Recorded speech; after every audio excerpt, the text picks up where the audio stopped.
The wisest person I ever met in my life, a third grade dropout. Wisest and dropout in the same sentence is rather oxymoronic, like jumbo shrimp.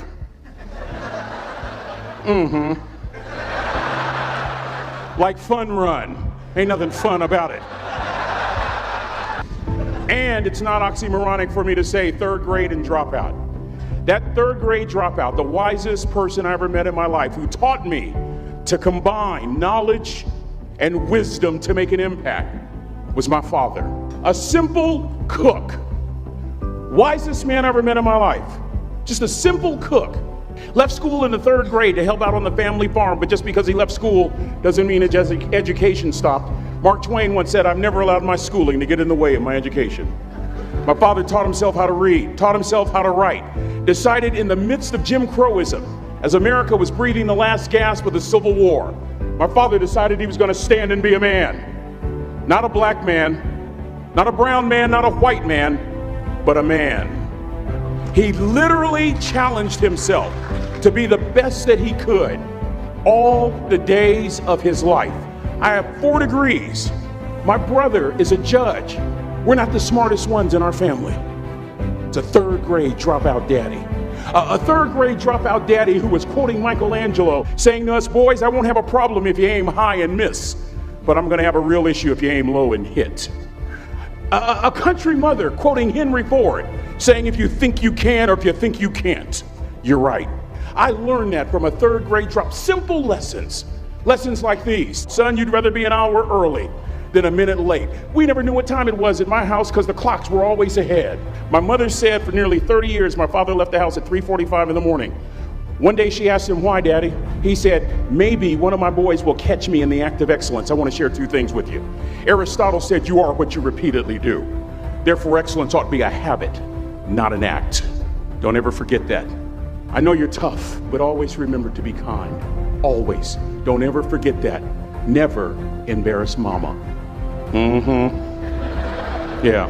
If mama ain't happy, ain't nobody happy. If daddy ain't happy, don't nobody care. But you know, I'm trying to tell you. Next lesson. Lesson from a cook over there in the galley. Son, make sure your servant's towel is bigger than your ego. Ego is the anesthesia that deadens the pain of stupidity. Y'all might have a relative in mind you want to send that to. Let me say it again. Ego is the anesthesia that deadens the pain of stupidity. Pride is the burden of a foolish person. John Wooden coached basketball at UCLA for a living, but his calling was to impact people. And with all those national championships, guess what he was found doing in the middle of the week? Going into the cupboard, grabbing a broom, and sweeping his own gym floor. You want to make an impact? Find your broom. Every day of your life, you find your broom. You grow your influence that way. That way you're attracting people so that you can impact them. Final lesson. Son, if you're gonna do a job, do it right. I've always been told how average I can be. Always been criticized about being average. But I want to tell you something. I stand here before you, before all of these people, not listening to those words, but telling myself every single day to shoot for the stars, to be the best that I can be. Good enough isn't good enough if it can be better, and better isn't good enough if it can be best. Let me close with a very personal story that I think will bring all this into focus. Wisdom will come to you in the unlikeliest of sources, a lot of times through failure. When you hit rock bottom, remember this. While you're struggling, rock bottom can also be a great foundation on which to build and on which to grow. I'm not worried that you'll be successful. I'm worried that you won't fail from time to time. The person that gets up off the canvas and keeps growing, that's the person that will continue to grow their influence. Back in the 70s, to help me make this point, let me introduce you to someone. I met the finest woman I'd ever met in my life. We're at this dance and I find out her name is Trina Williams from Lompoc, California. And we're all dancing and we're just excited.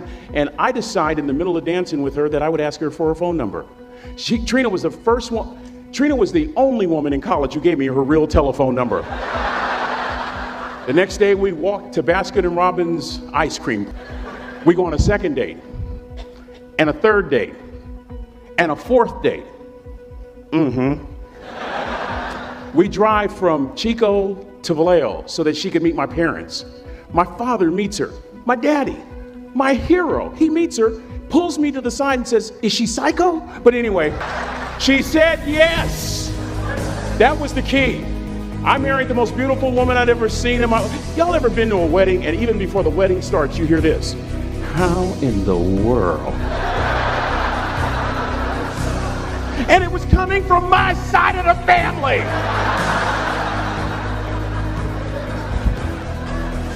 We get married, we have a few children, our lives are great. One day, Trina finds a lump in her left breast. Breast cancer. 6 years after that diagnosis, me and my 2 little boys walked up to Mommy's casket. And for 2 years, my heart didn't beat. If it wasn't for my faith in God, I wouldn't be standing here today. If it wasn't for those 2 little boys, there would have been no reason for which to go on. I was completely lost. That was rock bottom. You know what sustained me? The wisdom of a 3rd grade dropout. The wisdom of a simple cook. We're at the casket. I'd never seen my dad cry. But this time I saw my dad cry. That was his daughter. Trina was his daughter, not his daughter-in-law. And I'm right behind my father, about to see her for the last time on this earth. And my father shared 3 words with me that changed my life right there at the casket. It would be the last lesson he would ever teach me. He said, "Son, just stand. You keep standing. You keep standing, no matter how rough the sea, you keep standing." And I'm not talking about just water. You keep standing. No matter what, you don't give up. And as clearly as I'm talking to you today, these were some of her last words to me. She looked me in the eye and she said, "It doesn't matter to me any longer how long I live. What matters to me most is how I live." I ask y'all one question, a question that I was asked all my life by a 3rd grade dropout. How you living? How you living? Every day ask yourself that question, how you living? Here's what a cook would suggest you to live this way. That you would not judge, that you would show up early, that you'd be kind, that you'd make sure that that servant's towel is huge and used, that if you're gonna do something, you do it the right way. That cook would tell you this, that it's never wrong to do the right thing, that how you do anything is how you do everything. And in that way, you will grow your influence to make an impact. In that way, you will honor all those who have gone before you, who have invested in you. Look in those unlikeliest places for wisdom. Enhance your life every day by seeking that wisdom and asking yourself every night, how am I living? May God richly bless y'all. Thank you for having me here.